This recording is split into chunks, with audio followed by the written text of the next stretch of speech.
Chapitre 1, l'achat du fou. Robert Bobby avait les mains calleuses qui témoignaient de 30 ans de construction. Mais ses mêmes mains tremblaient légèrement lorsqu'il signa l'acte de vente de la station-service abandonnée Sunset. À 45 ans, les tempes grisonnantes et les pattes doigts contractées à force de plisser les yeux sur les plans sous une lumière crue, Bobby savait que c'était soit son salut, soit sa dernière erreur. La station-service était fermée depuis 1987, sa peinture rouge et blanche s'écaillait comme une peau brûlée par le soleil. Des mauvaises herbes poussaient à travers les fissures du béton là où se trouvaient autrefois les pompes, et les vitrines de la supérette étaient barricadées de contreplaqués patinés par les intempéries, couleur d'os. Mais Bobby voyait du potentiel là où d'autres ne voyaient que délabrement. « Vous achetez quoi ?» avait hurlé Linda et lorsqu'il en avait parlé pour la première fois 3 semaines auparavant. Sa femme, avec qui il était marié depuis 23 ans, se tenait dans leur cuisine. Ses ongles parfaitement manucurés, payés avec de l'argent qu'il n'avait pas, claqués contre le plan de travail en granit que Trevor Mills avait installé à prix coûtant. Trevor, leur ami, et compagnon habituel de déjeuner de Linda. Bobby aurait dû accorder plus d'attention à ses déjeuners. Linda avait 42 ans, mais luttait contre le vieillissement comme si c'était un ennemi personnel. Des mèches blondes couvraient ses cheveux gris et ses cours de yoga lui permettaient de garder une silhouette svelte. Elle travaillait comme agent immobilier, même si ses ventes ont décliné avec l'évolution du marché. Une station-service, Bobby, était déjà en retard sur le prêt immobilier. C'est un investissement, avait insisté Bobby, même si le doute lui échappait déjà. L'extension de l'autoroute inter-État arrive dans 2 ans. Cet endroit sera un bien immobilier de premier ordre. Cette conversation lui semblait lointaine lorsque Bobby empocha les clés. Le vendeur, un homme âgé nommé Harold Keir, avait hâte de se débarrasser de la propriété. Trop impatient peut-être, mais Bobby avait gratté jusqu'au dernier dollar de leurs économies. 14 700 $ d'acompte, permettant à Harold de conclure une affaire financée par le vendeur qu'il semblait presque désespéré de conclure. Le trajet du retour conduisit Bobby à travers le centre-ville de Millbrook, une ville de 8000 habitants nichée dans les collines du centre de la Pennsylvanie. Main Street conservait les traces de son ancienne prospérité, un cinéma classique, un restaurant aux banquettes en vinyle rouge et Mills Construction, l'entreprise qui avait construit la moitié des nouveaux lotissements de la ville. Trevor Mills avait hérité de l'entreprise de son père et l'avait développée avec acharnement. Toujours vêtu de costumes coûteux et conduisant des camionnettes de luxe qui étincelaient sous les lampadaires. Le camion de Bobby, une Ford de 10 ans avec des taches de rouille et une transmission capricieuse, paraissait miteux en comparaison lorsqu'il s'engagea dans son allée. La maison coloniale, modeste mais bien entretenue, donnait sur une rue bordée d'érables matures. C'était le genre de quartier où les gens se connaissaient, ce qui rendait la suite d'autant plus humiliante. Dererick attendait dans le salon quand Bobby entra, toujours vêtu du pantalon kaki et de la chemise boutonnée de son nouveau travail à la banque. À 22 ans, le fils de Bobby avait hérité des traits anguleux de Linda et de son talent pour le rabaisser. Fraîchement diplômé de Penn State et titulaire d'un diplôme de commerce, Dererick avait des opinions sur tout et l'assurance nécessaire pour les partager. « Papa, dis-moi, maman, qu'elle exagère avec cette histoire de station-service », dit Dererick sans préambule. Bobby dit, ses clés étaient sur la table basse, remarquant que Dererick ne levait même pas les yeux de son téléphone. « C'est un bon investissement, fiston. L'emplacement est primordial dans l'immobilier. » L'emplacement. Derek releva enfin la tête. Son expression était un mélange d'incrédulité et de gêne. « C'est un taudis à la périphérie de la ville. Tu as vidé nos économies pour un immeuble condamné depuis 40 ans. » 37 ans, corrigea immédiatement Bobby, détestant son air défensif. « Jésus, papa », Derek se leva et se mit à faire les 100 pas, une habitude qu'il avait prise de Linda. « Tu sais ce que les gens disent ? » Trevor Mills dit à la moitié de la ville, « Tu as perdu la tête. » Il répondit, « Je me fiche de ce que Trevor Mills a dit. » La voix sèche de Bobby les surprit tous les deux. Dererick cessa de faire les 100 pas. « Peut-être que tu devrais t'en soucier. Il connaît le secteur du bâtiment mieux que quiconque. » Il a réussi, papa. C'était quand la dernière fois qu'on pouvait dire ça de soi ? Ces mots frappèrent Bobby comme un coup de poing au plexus solaire. Quand son propre fils avait-il commencé à le regarder avec un tel dédain ? Quand Trevor Mills était-il devenu la référence à laquelle Bobby était comparé ? Avant que Bobby puisse répondre, la voiture de Linda s'arrêta dans l'allée. Le SUV BMW qui semblait être une bonne idée quand elle vendait 3 maisons par mois. Elle franchit la porte d'entrée avec des sacs de courses de magasins qu'il ne pouvait pas se permettre. Son visage déjà arborait l'expression que Bobby redoutait. Enfin, demanda-t-elle. As-tu repris tes esprits ou as-tu vraiment commis cette folie? Bobby sortit l'acte de la poche de sa veste. C'est fait. Le silence qui suivit était lourd de 23 ans de ressentiment accumulé. Le visage de Linda passa par plusieurs émotions, le choc, la colère, et finalement un calcul froid que Bobby n'avait jamais vu auparavant. Tu es un imbécile, dit Derek d'une voix neutre. Un vrai imbécile. Linda laissa tomber ses sacs de course. 47 000 $, Bobby. C'était tout. Chaque centime que nous avions économisé pour l'avenir de Derek, pour notre retraite, car elle avait arrêté de se coller les doigts sur les tempes. Tu es un échec cuisant. Les mots flottèrent dans l'air comme la fumée d'un incendie. Bobby regarda sa femme, la regarda vraiment, et vit une étrangère. Quand Eddie commença à le regarder comme s'il était quelque chose dans lequel elle avait marché. Quand Derek avait-il appris à lui parler avec autant de mépris? Je vais chez Rebecca, dit Linda en parlant de sa sœur. Il faut que je réfléchisse à notre avenir, à celui de Derek, à la question de savoir si nous en avons un. Elle ramassa ses sacs et se dirigea vers l'escalier, puis s'arrêta. Trevor proposa de l'aider à régler le prêt étudiant de Derek. Vous savez, au moins quelqu'un dans cette ville a ses priorités bien définies. Bobby se tenait seul dans son salon tandis que sa famille se dispersait comme de la fumée. L'acte de propriété de la station-service Sunset pesait lourd dans sa poche. Une encre en papier le tirait vers le bas. Mais quelque chose. Pris dans les années 1990. Ce sont des sites d'emploi qui n'étaient pas dans les fichiers de Raymond Mills. Des endroits où nous avons jeté des déchets qui ne sont jamais entrés dans les archives officielles. Bobby se pencha en avant en étudiant les images. Plus de camions, des décharges plus illégaux, des sites plus contaminés qui n'avaient jamais été enquêtés ou nettoyés. Pourquoi ne vous êtes-vous pas présenté lors de l'enquête originale? Les mains du saint tremblaient en rassemblant les photos. Parce que j'en faisais partie. Je savais que ce que nous faisions était mal, mais j'avais besoin du travail. J'avais 3 enfants et une femme et des moulins ont payé mieux que quiconque dans le comté. Je me suis dit que ce n'était pas ma responsabilité que je suivais des ordres. Qu'est-ce qui a changé d'avis? La voix de mon petit-fils se brisa légèrement. 8 ans, diagnostiqué une leucémie le mois dernier. Vit dans l'un des développements que Mills a construit sur des terres contaminées. Terres que j'ai aidé à contaminer. Bobby a ressenti la colère froide familière qu'il avait soutenue pendant 5 ans d'enquêtes environnementales. Une autre famille détruite par l'héritage des moulins. Un autre enfant payant le prix de la cupidité et de la lâcheté adulte. De combien de sites parlons-nous? 12 que je connais personnellement, peut-être plus. Certains d'entre eux sont maintenant dans les écoles. Monsieur est. Écoles élémentaires. Bobby a étudié les photographies plus attentivement, les référentes avec des cartes dans sa tête. Les emplacements étaient dispersés dans 4 comtés, la plupart dans les zones qui avaient été rurales dans les années 1990, mais étaient désormais fortement développées. Avez-vous une documentation? Manifeste d'expédition, dossier d'élimination. Certains cachés dans mon garage pendant 25 ans, mangeant chez moi comme un cancer. Bréa a rencontré les yeux de Bobby. Je sais que je suis aussi coupable que les autres. Je sais que vous avancez maintenant si cela ne compense pas pour rester silencieux alors. Mais mon petit-fils est en train de mourir et je ne peux plus vivre avec un secret. Bobby a compris. La culpabilité était un puissant motivateur, surtout lorsqu'il a été soutenu par la possibilité de rédemption. Que voulez-vous de moi? Je veux que vous finissiez ce que vous avez commencé. Je veux que chacun de ces sites soit étudié et nettoyé. Je veux que les gens responsables tenaient responsables, même si l'un d'eux est moi. Bobby se pencha en arrière sur sa chaise, étant donné que l'affaire Mills avait été satisfaisante, mais incomplète. Ils ont trouvé 17 sites contaminés lorsque le nombre réel était apparemment plus proche de 30. Les enfants étaient toujours malades des poisons enterrés il y a des décennies. Et les personnes responsables avaient échappé à la justice en mourant avant que leurs crimes ne soient pleinement exposés. Monsieur Brelin, si je prends ça, ça va devenir moche. Il y aura plus d'arrestations, plus d'entreprises détruites, plus de familles dont les secrets seront entraînés dans la lumière. Êtes-vous prêt à cela, monsieur Hay?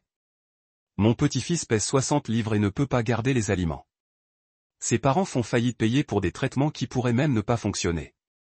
Si exposer la vérité peut empêcher d'autres familles de passer par cela, alors oui, je suis prêt à quoi que ce soit. Bobby hocha la tête. Il y a quelque chose que vous devriez savoir. Si nous le faisons, si nous rouvrons l'enquête Mills et la développer pour inclure ces nouveaux sites, vous serez probablement facturé comme accessoire.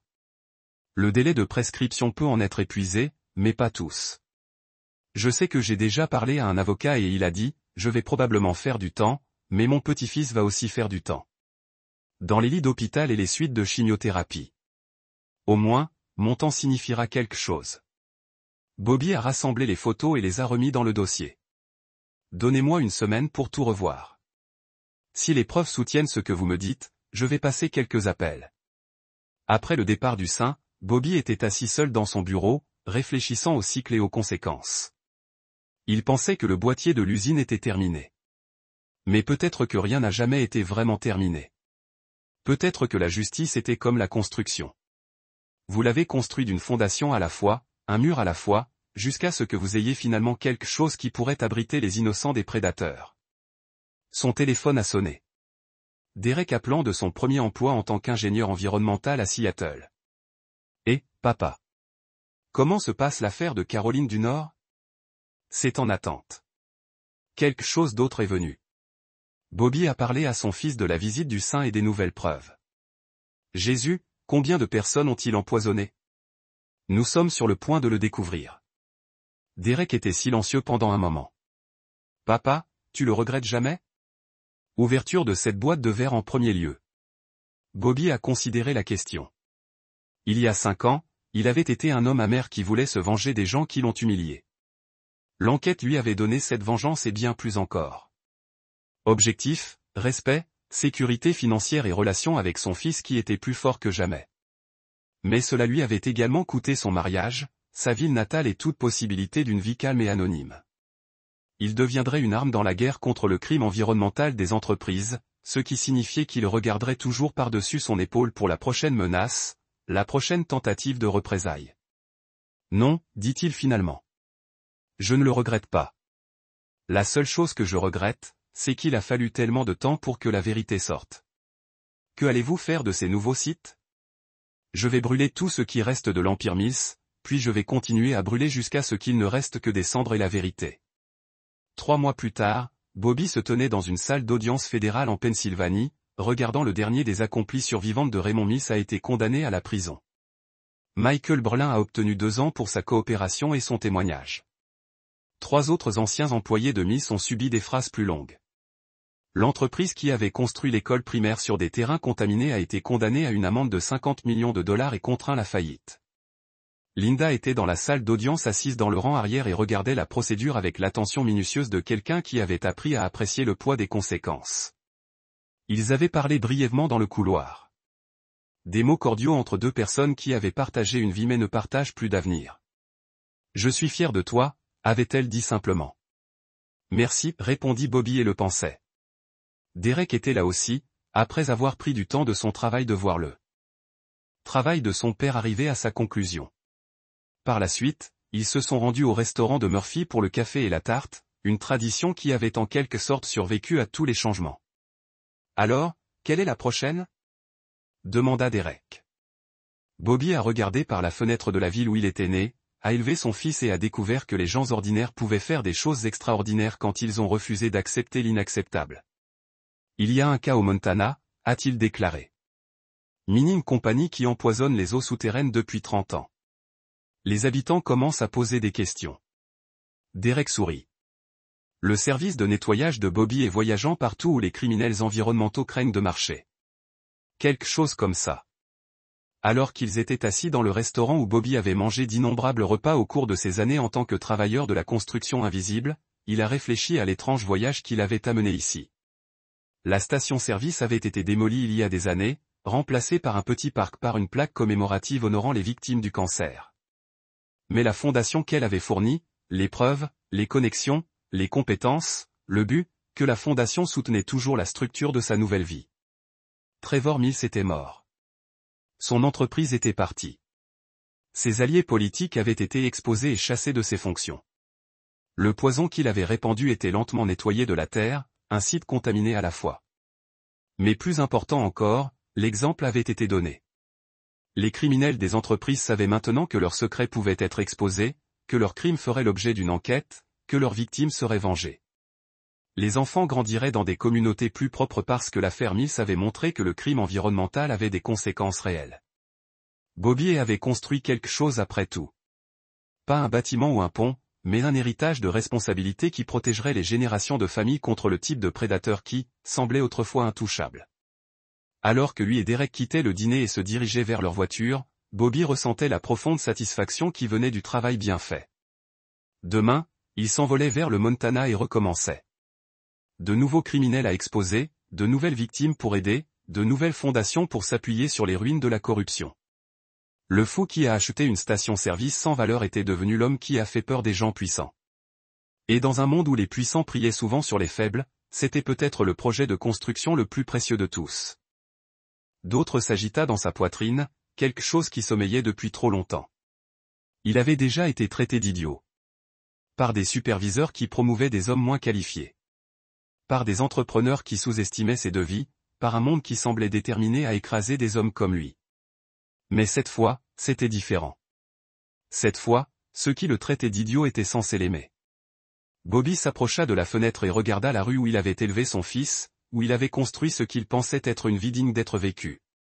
Trevor Mills passa devant lui dans sa fade noire rutilante, se dirigeant vers le quartier où vivaient les gens prospères.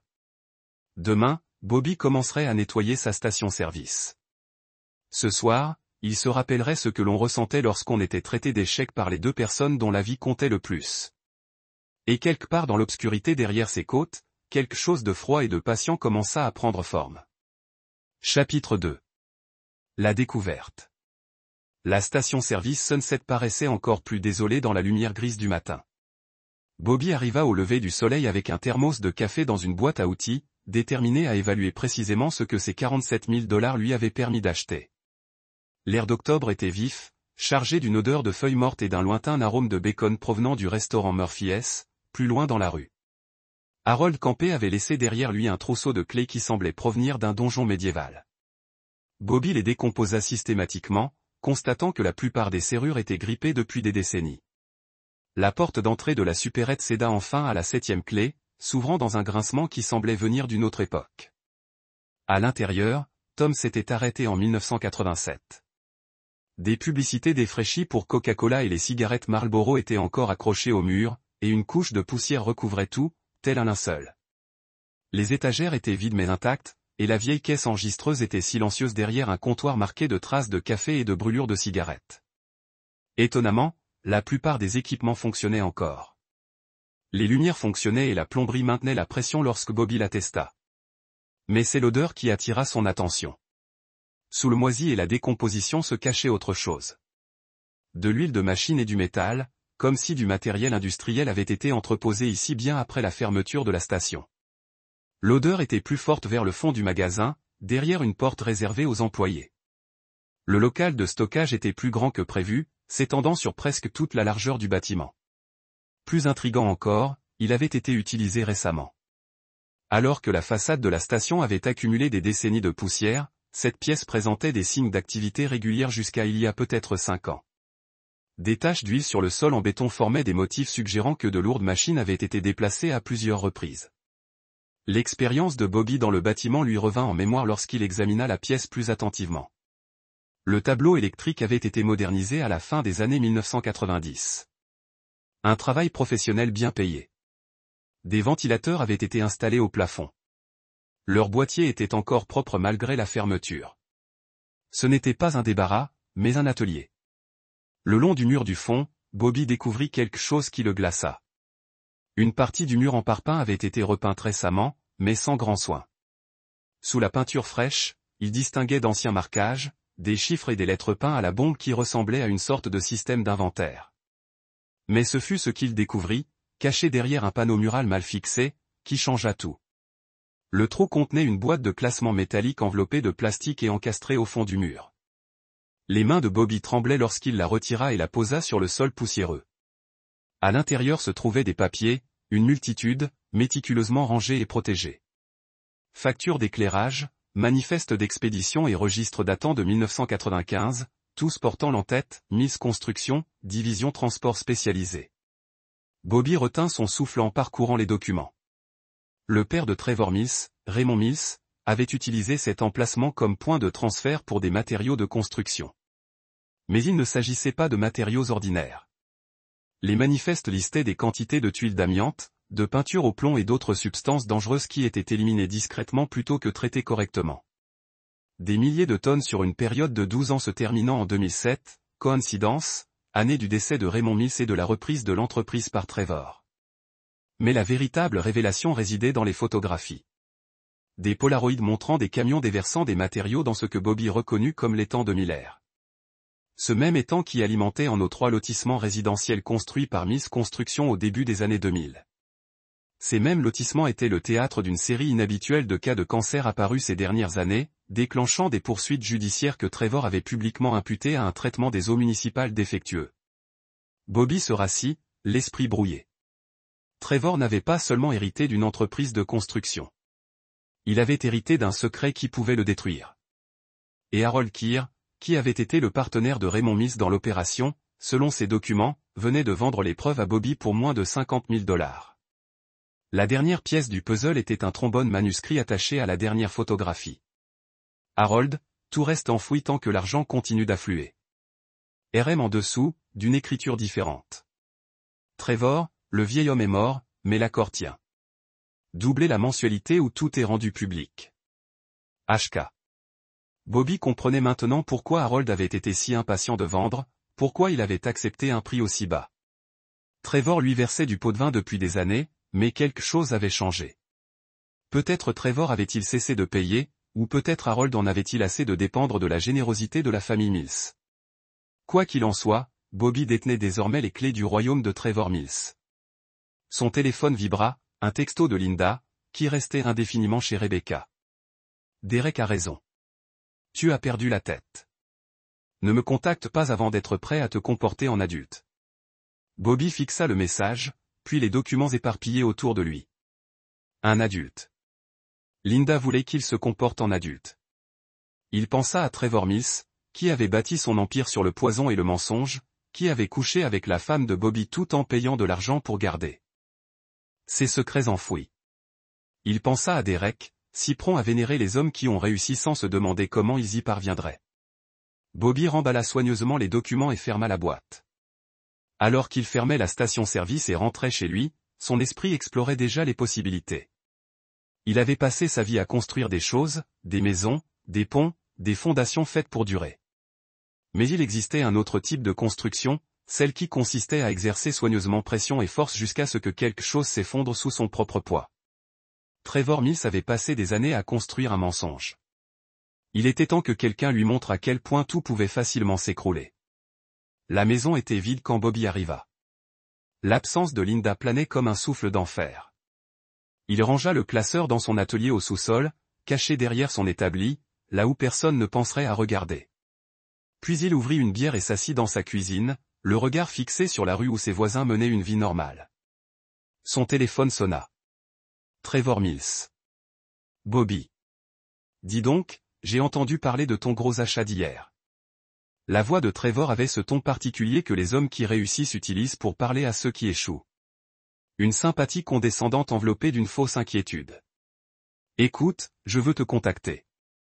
Si tu as besoin d'aide pour nettoyer cette propriété, je peux probablement envoyer une équipe. La courtoisie professionnelle, tu sais. Bobby sourit. Une expression froide qui aurait surpris la famille. C'est généreux de ta part, Trevor, mais je pense pouvoir m'en occuper tout seul. Tu es sûr? Cet endroit est abandonné depuis longtemps. On ne sait pas quels problèmes environnementaux tu pourrais rencontrer. Ça pourrait coûter cher de le réparer correctement. Je vais garder ça à l'esprit, dit Bobby. Y a-t-il quelque chose de particulier qui devrait m'inquiéter? Le silence fut bref, mais révélateur. Non, rien de particulier.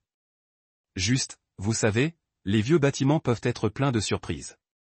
Oui, acquiesça Bobby. Certainement. Après avoir raccroché, Bobby se servit une autre bière et commença à planifier.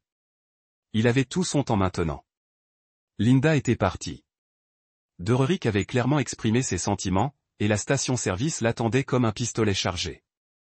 La seule question était de savoir comment appuyer sur la détente pour un effet maximal. Trevor Mills ignorait que son monde soigneusement construit était sur le point de s'effondrer. Et Bobby, l'idiot, l'échec, l'homme incapable de faire quoi que ce soit de bien, allait être celui qui tiendrait le marteau. Chapitre 3. Pièce en mouvement. 3 jours après le départ de Linda, Bobby reçut les papiers du divorce. Elle les avait fait rédiger plus rapidement que n'importe quelle transaction immobilière qu'il ait jamais vue, ce qui lui indiquait qu'elle avait planifié cela bien avant l'achat de la station-service. Les papiers faisaient état de différends irréconciliables et réclamaient la moitié des biens matrimoniaux, y compris la nouvelle propriété de Bobby.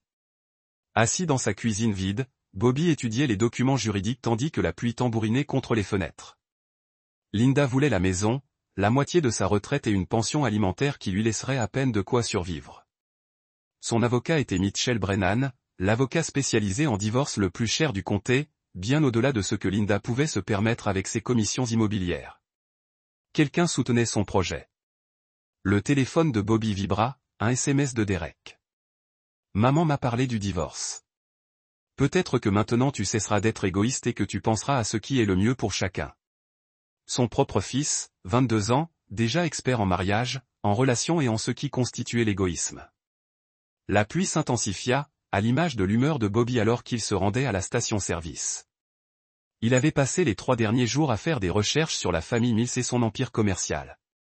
Le père de Trevor, Raymond, avait démarré une petite entreprise de béton dans les années 1970 et en avait fait l'entreprise de construction dominante dans 3 comtés. Trevor avait hérité sans difficulté en 2007, se diversifiant dans le développement commercial et les contrats gouvernementaux.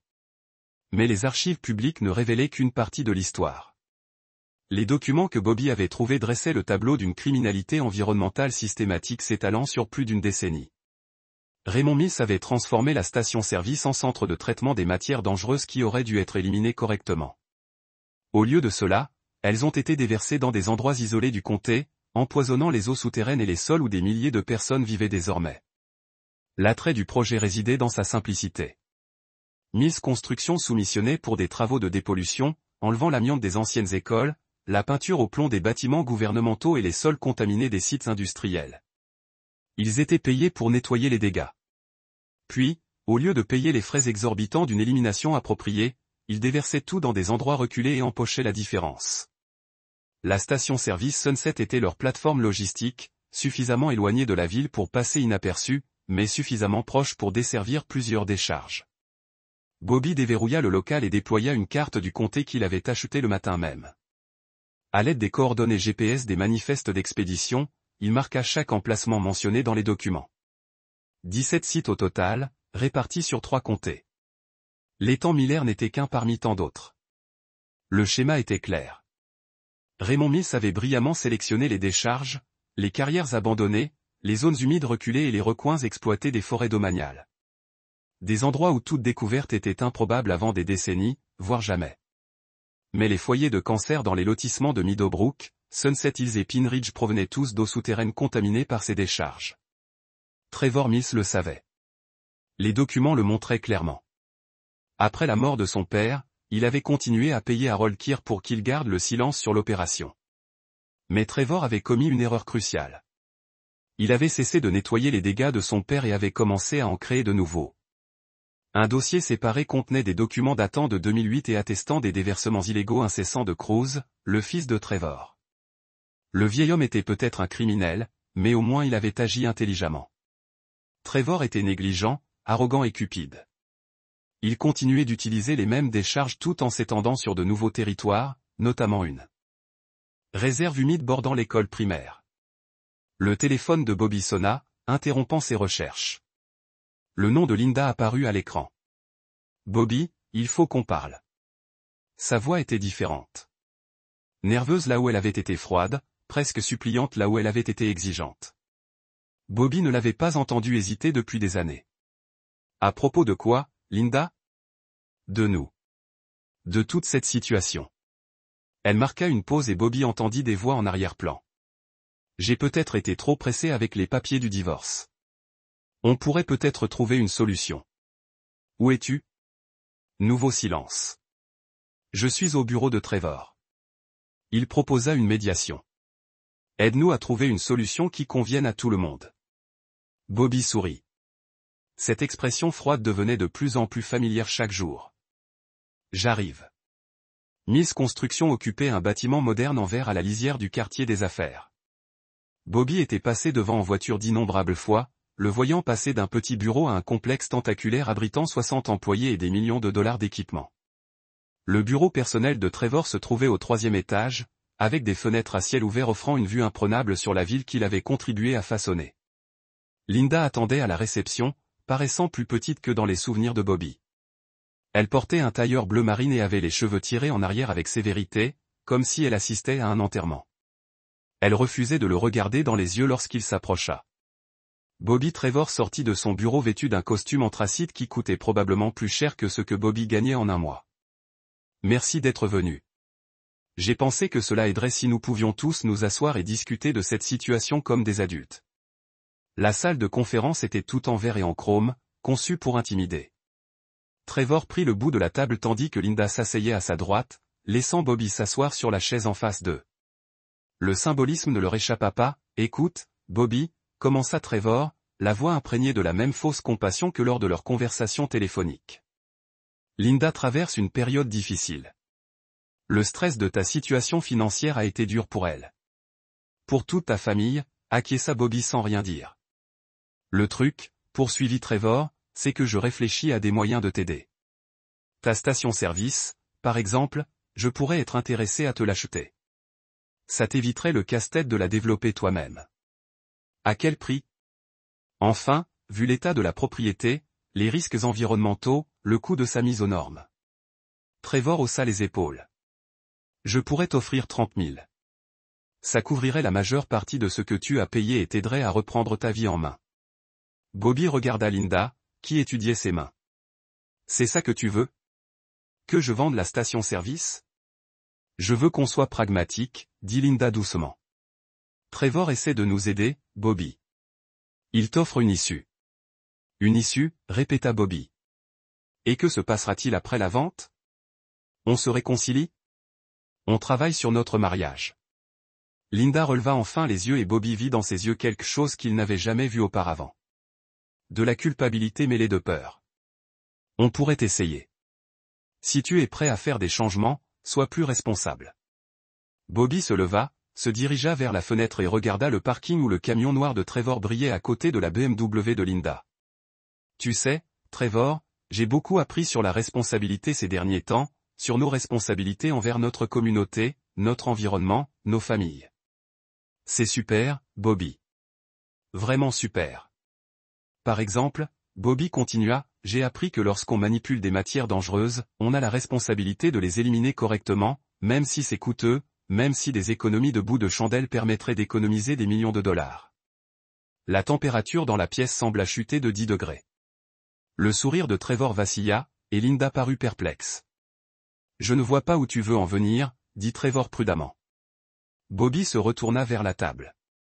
Je veux dire que ton offre est inadéquate. Totalement inadéquate compte tenu de ce que j'ai découvert sur l'histoire de la propriété. Le visage de Trevor était devenu pâle sous ses yeux. Bronzage. Quel genre d'histoire? Celle qui implique des camions, des livraisons nocturnes et des approches créatives pour l'élimination des déchets. Bobby sourit. Celle qui pourrait intéresser l'EPA, l'agence environnementale de l'État et plusieurs procureurs. Linda les regarda tour à tour, percevant enfin le courant sous-jacent. Bobby, de quoi parles-tu? Je parle de l'entreprise familiale de ton ami Trevor. La partie qu'ils ne publient pas sur leur site web. Trevor se leva brusquement. Je crois que cette réunion est terminée. Non, dit Bobby d'une voix autoritaire qui surprit tout le monde dans la salle, y compris lui-même. Cette réunion ne fait que commencer. Assieds-toi, Trevor. Quelque chose dans le ton de Bobby le fit hésiter. Pour la première fois depuis des années, Bobby était l'homme le plus dangereux de la salle. Et tout le monde le sentait. Linda, dit Bobby sans quitter Trevor des yeux. Tu voulais que j'agisse en adulte. Tu voulais que je sois responsable. Eh bien, félicitations. Tu vas voir exactement à quoi ça ressemble. Chapitre 4. L'éducation de Linda est. Linda avait épousé Bobby en pensant comprendre exactement quel genre d'homme il était, stable, fiable, prévisible jusqu'à l'ennui. En 23 ans de mariage, elle ne l'avait jamais vu perdre son sang-froid, jamais vu manigancer ou manipuler, jamais vu autre chose qu'un simple ouvrier du bâtiment qu'il avait conquis à l'université. L'homme assis en face d'elle dans la salle de conférence de Trevor était quelqu'un d'autre. « Bobby, tu me fais peur », dit Linda avec sincérité.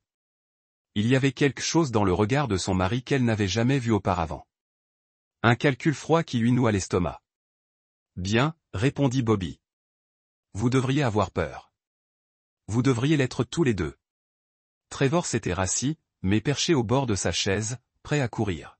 « Bobby, je ne sais pas ce que tu crois avoir trouvé, mais j'ai trouvé le classeur de ton père. » La voix de Bobby était conversationnelle, presque amicale, cachée dans le mur du fond de ma station-service. Incroyable ce que les gens laissent derrière eux quand ils pensent que leurs secrets sont en sécurité. Le sang, l'émotion s'était évanouie si vite sur le visage de Trevor. Linda crut qu'il allait s'évanouir. Son regard passa d'un homme à l'autre, comprenant enfin qu'il ne s'agissait pas de valeurs immobilières ni de divorce. Il s'agissait de quelque chose de bien plus vaste. « Quel classeur ?» demanda-t-elle. Bobby lui sourit. Le même sourire qu'il lui avait adressé lorsqu'elle avait marché jusqu'à l'hôtel 23 ans. Plus tôt. Sauf que maintenant, c'était comme si une lame lui était enfoncée dans la gorge. Le père de ton petit ami était un criminel, Linda. Et ton petit ami perpétue la tradition familiale. Il n'est pas mon ? Linda a cessé de réaliser que le déni était inutile. Bien sûr qu'il l'est. Le ton de Bobby était neutre. Tu me prends pour une idiote ? Tu crois que je n'ai pas remarqué les déjeuners, les appels tard le soir, la façon dont tu t'illumines quand son nom est mentionné ? Linda sentit les larmes monter, mais refusa de les laisser couler. Pas ici. Pas devant Trevor, qui fixait Bobby comme s'il regardait le compte à rebours d'une bombe à retardement. Ce qui est intéressant, poursuivit Bobby, c'est comment tout cela s'articule. Trevor avait besoin de quelqu'un ayant accès au registre foncier. Quelqu'un capable d'identifier les maisons construites sur des terrains contaminés avant que les habitants ne s'en rendent compte. Quelqu'un capable d'aider les victimes de sa famille à vendre leur maison rapidement, discrètement, avant que les foyers de cancer ne fassent la une des journaux. Linda eut un pincement au cœur. Bobby, je n'ai jamais connu Meadowbrook Développement. Bobby a dit que 16 maisons avaient été vendues ces 2 dernières années. Grâce à votre agence, chacune d'entre elles construite sur des terrains contaminés par Mills Construction. Quelle était votre commission sur ces ventes, Linda ? 30 000. 40. Elle ne pouvait pas parler. Les chiffres dansaient dans sa tête. Les ventes inattendues, les vendeurs reconnaissants qui avaient été si impatients de déménager, les primes que Trevor avait suggéré qu'elle méritait pour son travail acharné. Tu le savais, murmura-t-elle en regardant Trevor. Tu savais que ces familles tombaient malades, et tu t'es servi de moi pour ça. Je t'ai protégé, dit Trevor sèchement. Je me suis assuré que tu gagnais de l'argent tout en aidant les gens à se sortir de situations difficiles. Ce n'est pas un crime. La fraude est un crime, dit Bobby. La conspiration est un crime. Et la poursuite des activités illégales de votre père. Bon, ça fait une quinzaine de crimes différents. Trevor se leva de nouveau, cette fois avec plus de conviction. Tu ne sais pas de quoi tu parles. Et même si tu le savais, personne ne croirait un ouvrier du bâtiment déchu et rancunier. Bobby sortit son téléphone et tapota l'écran. La voix de Trevor emplit la pièce. Cet endroit est abandonné depuis longtemps. Impossible de savoir quels problèmes environnementaux vous pourriez rencontrer. Ça pourrait coûter cher de les assainir correctement. C'était lors de notre appel d'il y a 3 jours. Bobby expliqua, juste après que je t'ai annoncé que j'avais acheté la station-service, tu essayais déjà de me faire quitter la propriété. Pourquoi ferais-tu ça si tu ne savais pas qu'il y avait quelque chose à trouver ? Trevor se précipita par-dessus la table pour attraper le téléphone de Bobby, mais Bobby était prêt.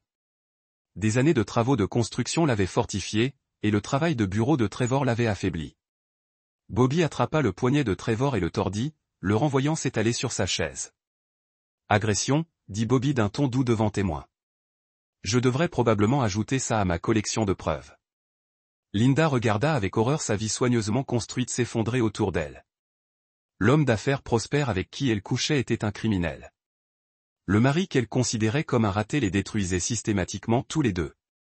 L'instant télé-réalité qu'elle avait vécu. L'homme puissant, les déjeuners coûteux, le fantasme d'une vie différente se révélait n'être que cela, un fantasme. « Que veux-tu » demanda Trevor en lui tenant le poignet. « Je veux que tu comprennes quelque chose, dit Bobby. Pendant 23 ans, j'ai vu ma femme perdre le respect pour moi parce que je n'avais pas assez de succès. J'ai vu mon fils me traiter comme si j'étais une honte parce que je ne pouvais pas me permettre les choses que d'autres pères pouvaient m'offrir. J'ai vu cette ville me traiter comme si j'étais invisible alors qu'elle célébrait des gens comme toi. » Bobby se leva et repassa à la fenêtre. Mais le problème avec l'invisibilité, c'est qu'on voit des choses que les autres ne voient pas. On remarque des tendances comme la flambée des taux de cancer dans les lotissements construits par Mills Construction. Comme la façon dont certains agents immobiliers semblaient toujours savoir quand les familles étaient prêtes à vendre. Comme la façon dont l'homme d'affaires le plus prospère de la ville s'inquiétait quand quelqu'un achetait un bien immobilier sans valeur. Il se retourna pour leur faire face. « Je veux que vous sachiez tous les deux que vos secrets ne sont plus des secrets. Je veux que vous sachiez que les preuves sont conservées à plusieurs endroits avec des instructions pour qu'elles soient divulguées s'il m'arrive quelque chose. » « Bobby, » dit Linda en retrouvant sa voix. « Qu'est-ce que tu vas faire ?» Bobby regarda sa femme. Il la regarda vraiment, scrutant les vêtements coûteux, le maquillage parfait, la culpabilité et la peur dans ses yeux. « Je vais vous donner une leçon, Linda. À vous deux. Je vais vous apprendre ce que c'est. On a l'impression de perdre tout ce qui compte pour soi. » Trevor cherchait son téléphone, probablement pour appeler son avocat, mais Bobby secoua la tête. « Je ne le ferai pas tout de suite. Voyez, j'ai trouvé autre chose dans ce classeur. Quelque chose à propos d'un certain sénateur d'État qui a été d'une grande aide pour Mills Construction au fil des ans. Quelque chose à propos de contributions de campagne et de permis environnementaux approuvés sans examen approfondi. » La main de Trevor se figea sur son téléphone. « Le sénateur Crawford a été très bon pour vous, n'est-ce pas? Il a orienté les contrats de l'État vers vous, s'assurant que les inspecteurs environnementaux ferment les yeux. Ce serait vraiment dommage que ces électeurs apprennent votre relation privilégiée. » Bobby se dirigea vers la porte, puis marqua une pause. « Linda, vous avez jusqu'à demain matin pour décider si vous voulez être connue comme la femme qui a aidé à empoisonner les enfants de ses voisins ou celle qui a contribué à révéler la vérité. Choisissez avec soin. » En quittant Mills Construction pour ce qu'il pensait être la dernière fois, Bobby ressentit quelque chose qu'il n'avait pas ressenti depuis des années, la satisfaction d'être la personne la plus intelligente de la salle. Trevor Mills il avait bâti son empire sur les fondations de son père, faites de mensonges et de crimes. Linda avait vendu son intégrité contre quelques bons dîners et le fantasme d'être importante. Maintenant, ils allaient tous deux apprendre ce que Bobby était capable de construire lorsqu'il s'y mettait. La pluie avait cessé et le soleil perçait à travers les nuages tandis que Bobby rentrait chez lui, dans sa maison vide. Demain, il commencerait la construction de quelque chose de nouveau. Pas un bâtiment ou un pont, mais une décision qui transformerait à jamais le paysage de leur petite ville. Chapitre 5. Le dilemme du sénateur. La sénatrice Patricia Crawford avait bâti sa carrière politique sur la protection de l'environnement et la transparence gouvernementale, ce qui rendait sa situation actuelle particulièrement ironique. Assise dans son bureau de la capitale de l'État, elle lisait les documents que Bobby et lui avaient remis par courrier le matin même, regardant son avenir s'effondrer page après page. Les preuves étaient accablantes. Des contributions de campagne déguisées en honoraires de consultants. Des études d'impact environnemental rédigées avant même leur réalisation. Des permis accordés pour des projets qui n'auraient jamais dû voir le jour. Tout cela méticuleusement documenté par Raymond Mills, qui avait apparemment compris la valeur de les polices d'assurance. Sa secrétaire sonna à l'interphone. « Sénateur, il y a aussi un certain Robert est en ligne. Il dit que c'est urgent. » Patricia décrocha le téléphone, les mains légèrement tremblantes. « Monsieur est, sénateur Crawford, j'espère que vous avez bien reçu mon colis. » C'est bien le cas. La voix de Patricia était soigneusement contrôlée, une compétence acquise au cours de 20 ans de politique. Je suppose que vous avez des exigences. J'ai une proposition, corrigea Bobby. Une proposition qui pourrait nous être bénéfique à tous les deux. Patricia regarda par la fenêtre de son bureau le Capitole où des manifestants se rassemblaient déjà pour la séance de l'après-midi sur un nouveau projet de loi sur la protection de l'environnement. Son projet de loi, l'ironie était suffocante. Je vous écoute. Je veux que Trevor Mills soit détruit, dit simplement Bobby. Complètement, professionnellement, personnellement. En retour, je suis prête à être très sélective quant aux informations rendues publiques. Et si je refuse, les gros titres de demain seront très intéressants. Un défenseur de l'environnement démasqué comme une marionnette d'entreprise, ça sonne bien, vous ne trouvez pas? Patricia ferma les yeux. Elle avait passé 2 décennies à se battre pour une eau et un air pur.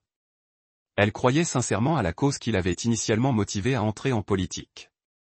Les contributions de Miss Construction avaient commencé modestement. Quelques milliers de dollars pour sa première campagne, à l'époque où elle n'était personne d'exception et avait besoin de chaque dollar.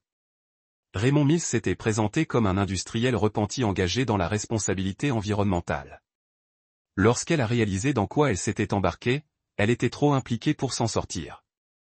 L'argent avait grossi, les faveurs plus importantes, les compromis plus dommageables pour son âme. Mais elle se disait que tout cela était au service du bien commun, qu'elle pouvait accomplir davantage en tant que sénatrice, même compromise, qu'en tant que simple citoyenne aux mains propres. « Que proposez-vous exactement » a-t-elle demandé. « Simple. Utilisez votre influence pour que chaque enquête environnementale sur Miss Construction reçoive l'attention qu'elle mérite. Fini les rapports enfouis. Fini les interprétations favorables des réglementations. Quand l'EPA commencera à fouiller ses décharges, je veux qu'elle trouve tout. C'est tout. C'est tout. Faites votre travail comme vous auriez dû le faire depuis le début et les parties de ces documents qui vous impliquent restent enfouies. Patricia ressentit un étrange soulagement. Après des années passées coincées entre ses principes et sa survie politique, Bobby lui offrait une voie vers la rédemption. Cela lui coûterait quand même sa relation avec Miss Construction, l'argent qui avait financé ses campagnes, et probablement sa carrière politique à long terme. Mais pour la première fois depuis 10 ans, elle pouvait s'imaginer dormir sur ses 2 oreilles. Et Trevor en particulier? Je ne peux pas cibler son entreprise sans raison. Oh, vous en aurez, dit Bobby. De nombreuses. Je suis sur le point de fournir à l'EPA des preuves de crimes environnementaux en cours. Votre travail est de vous assurer que ces preuves fassent l'objet de l'enquête qu'elles méritent. Et si Trevor tente de m'impliquer, c'est là toute la beauté de cet arrangement, sénateur. Si Trevor parle de votre relation, il admet que Miss Construction soudoie des fonctionnaires depuis des années. C'est un autre crime fédéral. Il ne peut pas vous dénoncer sans se détruire. Après avoir raccroché, Patricia resta assise tranquillement dans son bureau, réfléchissant aux choix et aux conséquences. Elle s'était mise dans ce pétrin par des compromis, mais peut-être pouvait-elle encore trouver un moyen de servir ceux qui l'avaient élue pour les protéger. Son téléphone sonna de nouveau. Trevor Mills semblait paniqué. « Patricia, j'ai besoin de vous voir maintenant. Ce maniaque de Bobby essaie de me faire chanter, et je crois qu'il a des informations sur notre relation d'affaires. » Quel genre d'informations? Les vieux dossiers de mon père.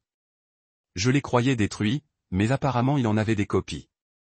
Écoutez, j'ai besoin que vous passiez quelques appels. Arrêtez toute enquête avant qu'elle ne commence. Pouvez-vous faire ça? Patricia regarda les documents éparpillés sur son bureau.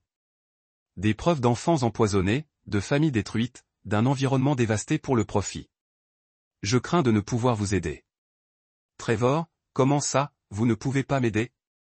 J'ai donné plus de 200 000 $ à vos campagnes ces 10 dernières années, et c'est précisément pour cela que je ne peux pas vous aider, a déclaré Patricia, avant de raccrocher. 20 minutes plus tard, elle convoquait une conférence de presse. Chapitre 6, le bilan commence. Le palais de justice du comté de Millbrook n'avait jamais vu une foule pareille à celle qui s'était rassemblée mardi matin. Enquêteurs de l'EPA, responsables environnementaux de l'État, agents du FBI, journalistes de 3 États et ceux qui semblaient représenter la moitié de la population de la ville se sont rassemblés pour que Trevor Mills soit conduit menotté dans les marches du palais de justice. Bobby observait la scène de l'autre côté de la rue, adossé à son camion et buvant son café dans une thermos.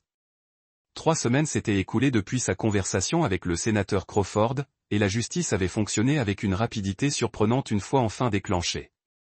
Les accusations étaient nombreuses, 27 chefs d'accusation de déversement illégal, 15 chefs d'accusation de fraude environnementale, complot en vue de commettre des pots de vin et raquettes. L'enquête s'était étendue au-delà du secteur de la construction de Miss pour inclure 3 autres entreprises situées dans des zones adjacentes. Comptez, tous connectés au même réseau. D'élimination illégale des déchets dont Raymond Mills avait été le pionnier. Mais les accusations criminelles n'étaient qu'un début. Bobby, Il se retourna et vit Linda approcher, l'air d'avoir vieilli de 5 ans et 3 semaines. Elle était revenue vivre chez eux après l'arrestation de Trevor, dormant dans la chambre d'amis et se déplaçant dans leurs espaces communs comme un fantôme. Les avocats du recours collectif ont appelé ce matin.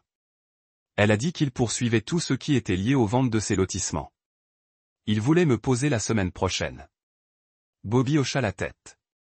Les poursuites civiles étaient inévitables une fois l'affaire révélée. 300 familles dont les enfants avaient développé un cancer, dont la valeur des propriétés s'était effondrée du jour au lendemain, dont les vies avaient été irrémédiablement brisées par la cupidité de la famille Mills. Les procès allaient s'éterniser et ruiner toutes les personnes impliquées, y compris Linda. Que leur direz-vous? Linda s'est enveloppée dans ses bras pour se protéger du vent d'octobre. La vérité que je ne connaissais pas, mais que j'aurais dû connaître. Que j'étais tellement occupé par la course à l'argent et au statut que je n'avais pas posé les bonnes questions. Et Trevor, l'avocat de Trevor, dit qu'il pourrait coopérer avec les procureurs s'ils réduisent les charges. Il a déjà commencé à parler de gens qui étaient censés être ses amis. Elle regarda Bobby avec quelque chose qui aurait pu être du respect. Ce n'est pas l'homme que je pensais. Bobby sourit presque. Quel genre d'homme le prenais-tu? Fort, accompli, quelqu'un qui avait le contrôle de sa vie.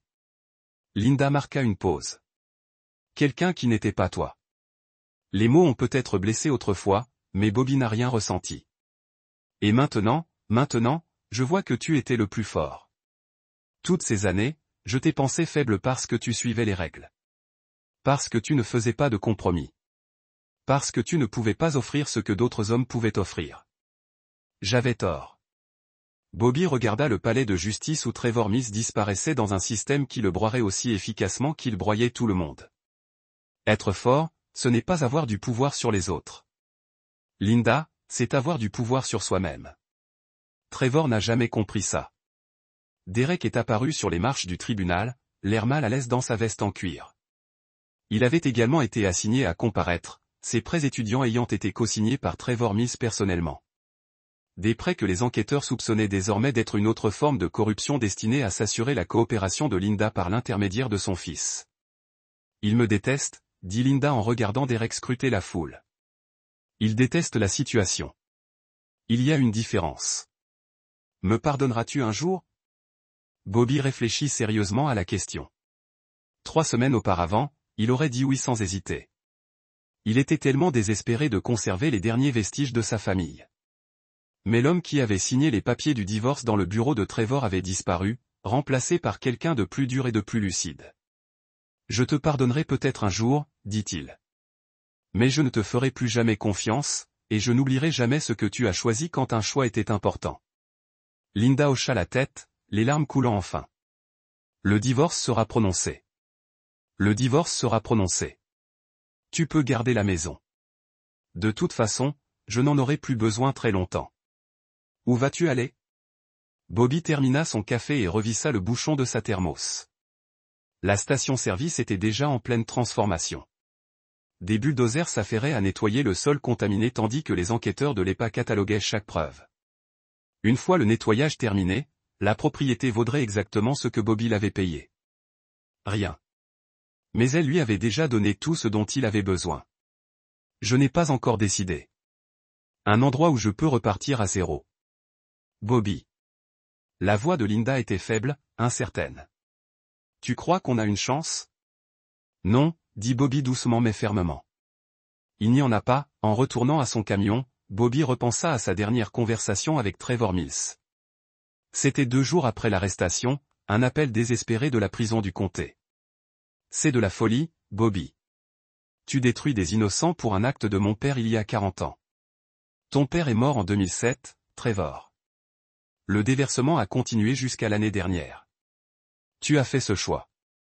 C'était juste du business. Personne n'était censé obtenir. Blessé. Dites ça aux familles de Meadowbrook. Dites ça aux Henderson dont la fille de 8 ans est atteinte de leucémie. Dites ça aux Kowalski qui ont perdu leur fils le mois dernier. La ligne était restée silencieuse un long moment. Que voulez-vous? De l'argent? Je peux vous aider à y parvenir. Je veux que vous compreniez une chose. Bobby le disait depuis 23 ans. Je pensais que le succès signifiait avoir de l'argent, un statut, du respect. Je pensais que cela signifiait être comme vous. Mais le succès, c'est en fait pouvoir se regarder dans un miroir sans broncher. Cela signifie construire des choses qui durent, pas les démolir pour le profit. Vous détruisez tout ce pour quoi j'ai travaillé. Non, Trevor. Je montre juste aux gens ce que vous avez réellement construit. Maintenant, regardant le spectacle du tribunal depuis son camion, Bobby ressentait une satisfaction qui n'avait rien à voir avec la vengeance et tout à voir avec la justice. Trevor Mills passerait la prochaine décennie en prison fédérale. La sénatrice Crawford démissionnerait dans la honte, mais éviterait les poursuites en échange de sa coopération. Linda perdrait sa licence d'agent immobilier et probablement sa maison. Et Bobby, l'idiot qui avait acheté une station-service sans valeur, disparaîtrait dans l'anonymat qu'il avait autrefois redouté, mais désormais bienvenu. Son téléphone vibra, un SMS de Derek lui parvint. « Papa, on peut parler ?» Bobby leva les yeux vers les marches du palais de justice où son fils se tenait encore, l'air perdu et jeune malgré son costume et son assurance de banquier. Peut-être y avait-il encore quelque chose à sauver. Peut-être pas.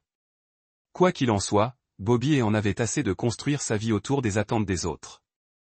La station-service lui avait appris que les découvertes les plus précieuses venaient souvent des endroits les plus improbables et que parfois, la seule façon de construire quelque chose de durable était de d'abord détruire tout ce qui était faux.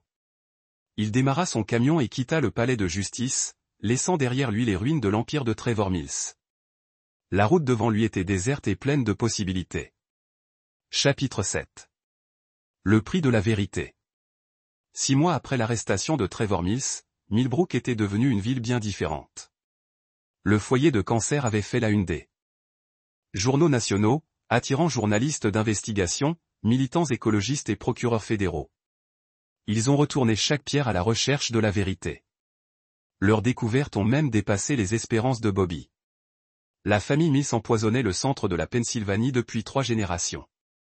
Le père de Raymond avait commencé dans les années 1950 en déversant les déchets industriels des usines de la région de Pittsburgh dans des mines et des carrières abandonnées. Raymond avait étendu et systématisé l'opération.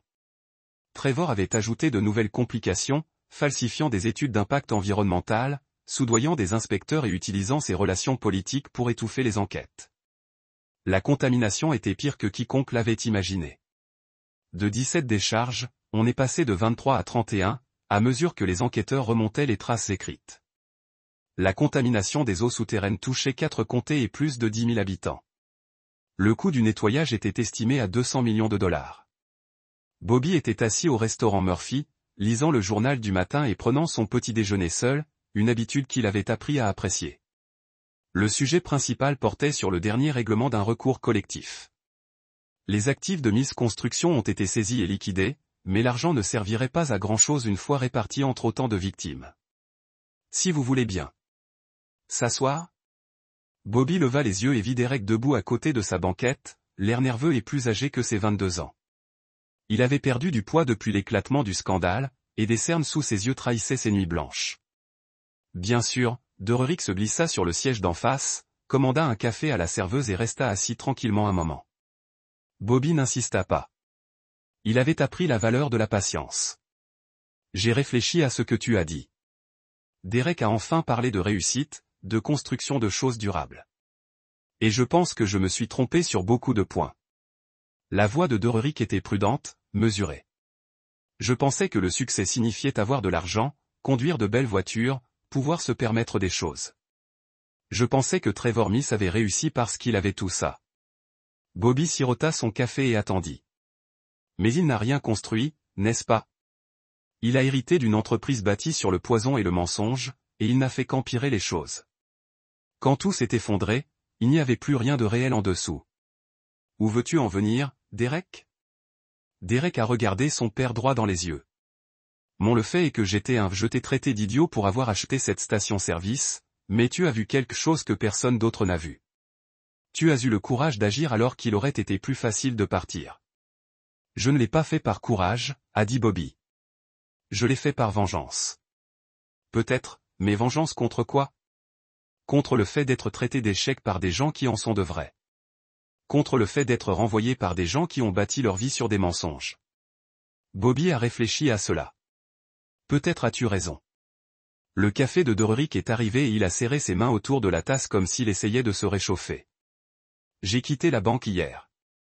C'était une nouvelle. Dererik était si fier de son poste chez First National, l'un des rares emplois en ville à ne pas avoir été touché par le scandale Mills. Pourquoi? Parce qu'ils m'ont proposé une promotion, directeur adjoint du service des prêts. Il s'avère qu'ils recherchent quelqu'un de jeune et intègre pour les aider à reconstruire leur réputation après que l'enquête a révélé qu'ils blanchissaient de l'argent pour Mills Construction. Bobby a haussé un sourcil. Ça ressemble à une opportunité. On dirait qu'on est récompensé pour ça. Être en contact avec les bonnes personnes au lieu de faire du bon travail. On dirait le même genre de raisonnement qui a mis cette ville dans le pétrin. Derek, penche-toi. Je veux faire quelque chose de concret, papa. Quelque chose d'important. J'ai pensé à l'ingénierie. Peut-être à la dépollution. Il y aura beaucoup de travail dans ce domaine dans les années à venir.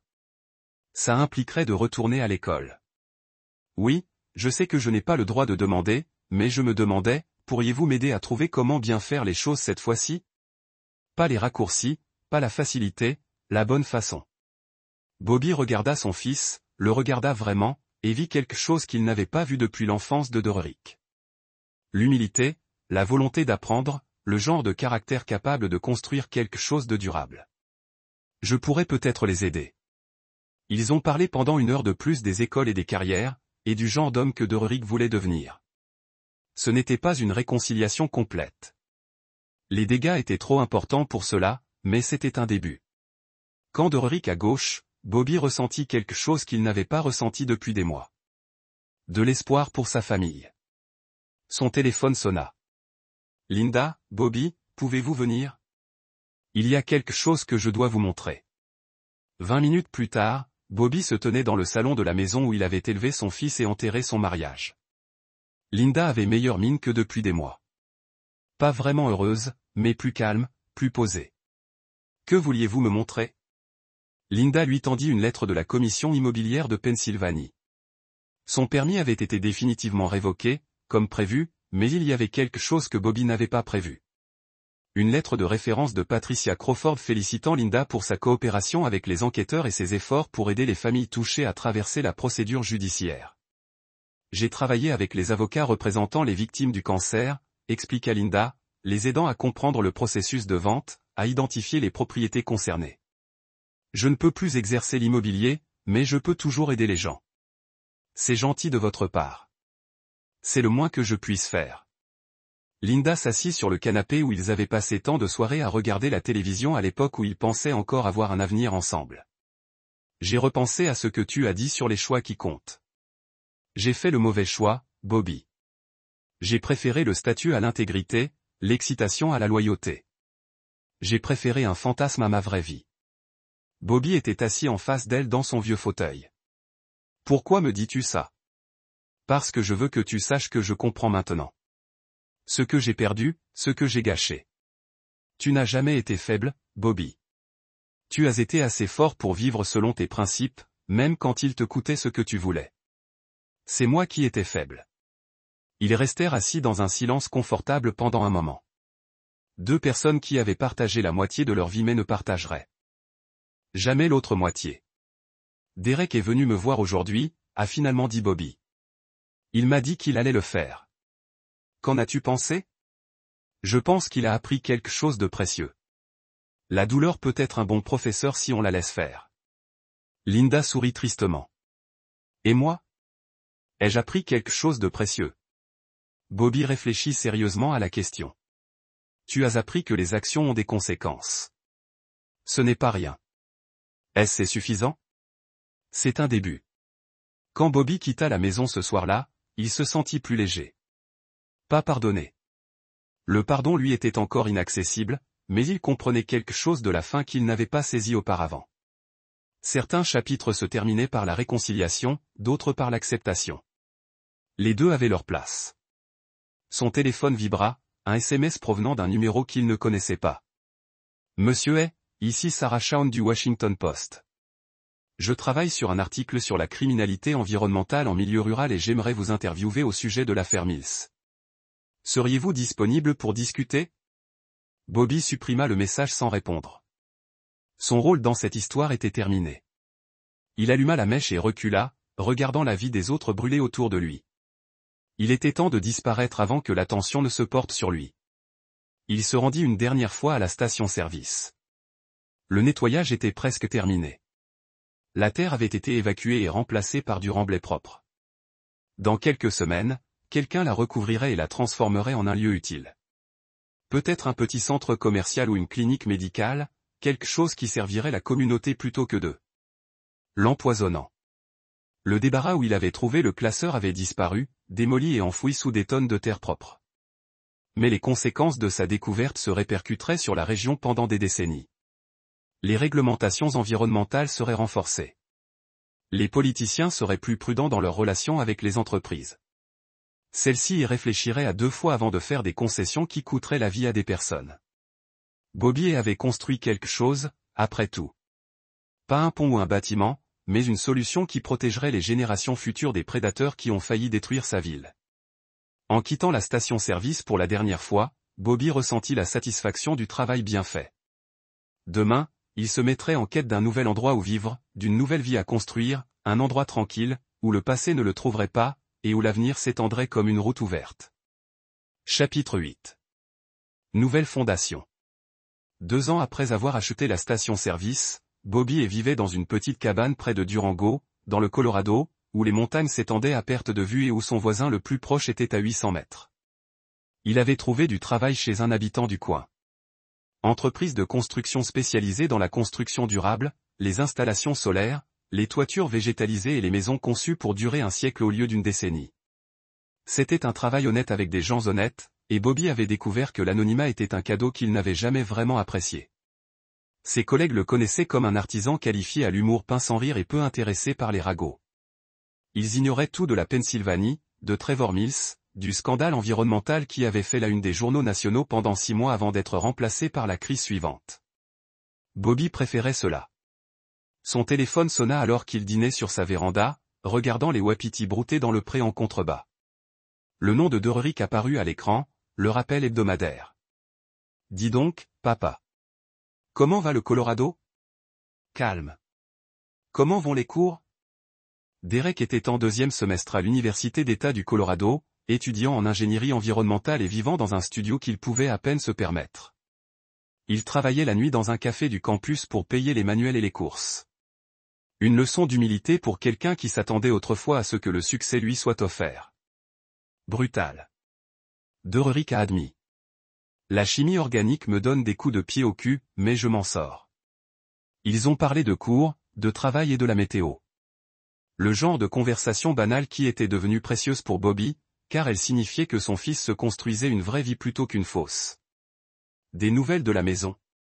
Bobby a demandé, « Maman va mieux. » Elle a trouvé un emploi aux services sociaux du comté pour aider les familles à s'y retrouver dans le programme d'indemnisation des victimes. Ce n'est pas très bien payé, mais elle dit que ça fait du bien d'aider les gens plutôt que de, vous savez. Bobby savait que Linda avait fini par perdre sa maison, incapable de payer son prêt immobilier après avoir perdu ses revenus immobiliers. Elle avait emménagé dans un petit appartement et reconstruisait lentement sa vie à partir de zéro, un bon choix à la fois. Trevor Mills est mort la semaine dernière, a dit Derek doucement. C'était une nouvelle à laquelle Bobby ne s'attendait pas.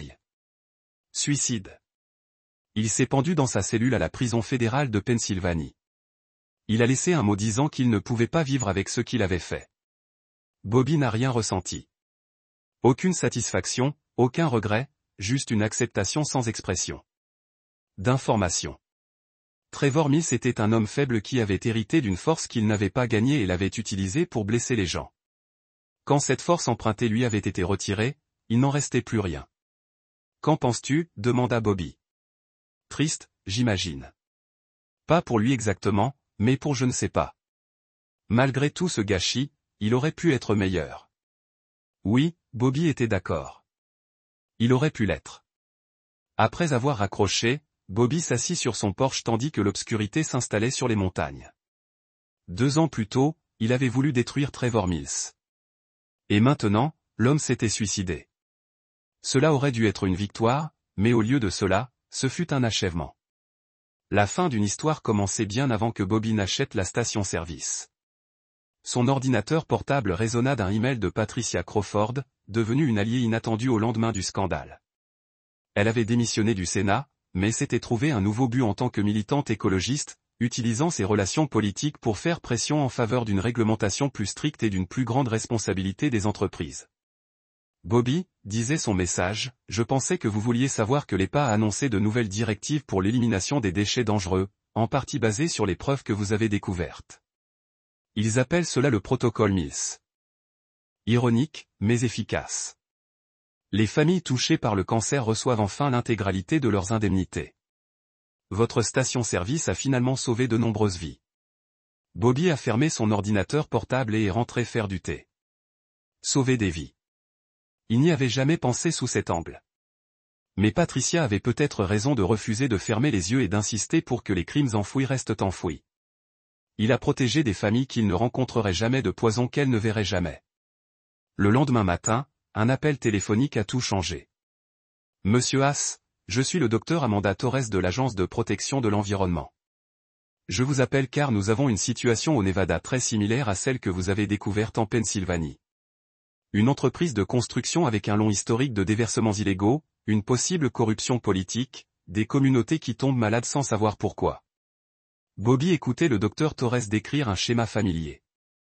Des foyers de cancer à proximité de nouveaux lotissements, des retards de construction mystérieux, des études d'impact environnemental qui semblent conçues pour obscurcir plutôt qu'éclairer. Nous espérions que vous seriez disposé à nous conseiller sur l'enquête. Votre expérience dans une affaire de moulin serait précieuse. Je ne suis pas enquêteur, a déclaré Bobby. Je suis juste un ouvrier du bâtiment qui a eu de la chance. Vous êtes un ouvrier du bâtiment qui savait quoi chercher et qui a eu le courage d'agir. C'est exactement ce dont nous avons besoin. Bobby regardait les montagnes par la fenêtre de sa cuisine, repensant à la vie tranquille qu'il s'était construite. C'était une belle vie, paisible et honnête. Mais le docteur Torres avait raison. Il possédait désormais des compétences dont d'autres avaient besoin. Des connaissances sur le fonctionnement des prédateurs, sur la façon dont ils dissimulaient leurs crimes, sur la façon dont ils pouvaient être démasqués. Rien que d'y penser, bien sûr. Mais monsieur est, il y a des enfants qui tombent malades au Nevada. Des familles qui ne comprennent pas pourquoi leur eau a un goût bizarre ou pourquoi la valeur de leurs biens baisse. Elles ont besoin de quelqu'un qui comprenne le fonctionnement de ces affaires. Après avoir raccroché, Bobby prépara du café et s'assit sur sa véranda, regardant le soleil se lever sur les montagnes. Il avait passé 2 ans à fuir son passé, à ériger des murs entre lui et le monde qui l'avait blessé. Mais il était peut-être temps de les abattre et d'utiliser ce qu'il avait appris pour aider les autres. Son téléphone vibra, un SMS de Derek lui envoya, « Papa, j'ai vu un reportage sur des problèmes environnementaux au Nevada. Ça m'a fait penser à toi. J'espère que tu évites les ennuis. » Bobby sourit et répondit. « En fait, je pense à m'attirer des ennuis. Des bons. » 1 heure plus tard, il rappela le docteur Torres et accepta son offre. 2 semaines plus tard, Bobby se tenait dans le désert près de Las Vegas, observant une exploitation minière abandonnée qui ressemblait étrangement au site qu'il avait découvert en Pennsylvanie. Le même rythme de camions arrivant la nuit, les mêmes papiers soigneusement falsifiés, les mêmes connexions politiques qui tenaient les enquêteurs à distance. Mais cette fois, Bobby n'était pas seul. Il bénéficiait de toutes les ressources de l'EPA, ainsi que d'enquêteurs d'État qui savaient ce qu'ils cherchaient et de procureurs fédéraux qui n'avaient pas peur de s'attaquer à des intérêts puissants. Cette fois, les criminels n'auraient pas 40 ans d'avance. Tandis que Bobby parcourait le terrain contaminé, prélevant des échantillons de sol et photographiant des preuves, il repensait à l'étrange parcours qui l'avait conduit ici. 2 ans plus tôt, il avait été un mari raté et un père décevant, rejeté par sa famille et oublié par sa communauté. Maintenant, il était Bobby, enquêteur environnemental, l'homme qui avait révélé la conspiration des usines et qui construisait une nouvelle carrière sur les fondations de ce succès. Un succès non pas mesuré en argent ou en statut, mais en problèmes résolus et en vie protégée. Son téléphone sonna. Linda, Bobby, je viens de voir l'article sur le Nevada. Êtes-vous impliqué dans cela? Moi. Soyez prudent. Ces gens sont dangereux. Bobby regarda au-delà du désert les montagnes miroitant sous la chaleur. Quelque part, des familles ignoraient qu'elles étaient empoisonnées. Des enfants qui développeraient un cancer si personne n'intervenait pour l'arrêter. Moi aussi, dit-il, sincèrement. Chapitre 9, le bilan est complet. 5 ans après l'achat de la station-service Sunset, Bobby était devenu quelqu'un qu'il n'aurait jamais imaginé voir célèbre. pas une célébrité hollywoodienne, mais suffisamment infâme pour que les avocats spécialisés en environnement connaissent son nom et que les dirigeants d'entreprises murmurent à son sujet dans les salles de conseil. L'homme qui avait détruit Trevor Mills était devenu un spécialiste de la destruction de criminels d'entreprises qui se croyaient intouchables. L'affaire du Nevada avait conduit à des arrestations, des condamnations et un nettoyage de 100 millions de dollars. Ce succès l'avait conduit à travailler comme consultant en Arizona, puis en Oregon, puis de retour en Pennsylvanie pour une affaire de déchets pharmaceutiques. Bobby s'était forgé la réputation de trouver des preuves que d'autres ignoraient et de monter des dossiers que les procureurs ne pouvaient pas perdre. Il était également devenu riche au passage. Pas riche dans la construction d'usines, mais suffisamment à l'aise pour choisir ses dossiers en fonction du mérite plutôt que de l'argent. Ce matin d'octobre, Bobby était assis dans son bureau de Denver, examinant des dossiers pour une affaire en Caroline du Nord, lorsque son assistant frappa à la porte. « Il y a quelqu'un ici pour vous voir », a déclaré Maria. Dit que son nom est Michael Montelin et il s'agit de l'affaire Mills. Bobby leva les yeux curieux. L'affaire Mills était officiellement close depuis 3 ans. Trevor Dead et sa société ont liquidé. Que pourrait-il être laissé à discuter? Michael Brlin était un homme mince dans la cinquantaine avec des yeux nerveux et l'apparence de quelqu'un portant un fardeau trop lourd pour ses épaules. Il s'est assis en face du bureau de Bobby et a tâtonné avec un dossier de manie qui avait l'air d'avoir été géré trop de fois. « Monsieur Hay, je ne sais pas si vous vous souvenez de moi. J'étais un contremaître pour la construction de Mills à l'époque. Y a travaillé pendant 15 ans avant que tout ne s'effondre. » Bobby se souvenait du nom de la liste des employés qu'il avait examiné lors de l'enquête. « Que puis-je faire pour vous, monsieur le Saint? » « C'est ce que je peux faire pour vous. » Le Saint a ouvert le dossier et répandu des photographies.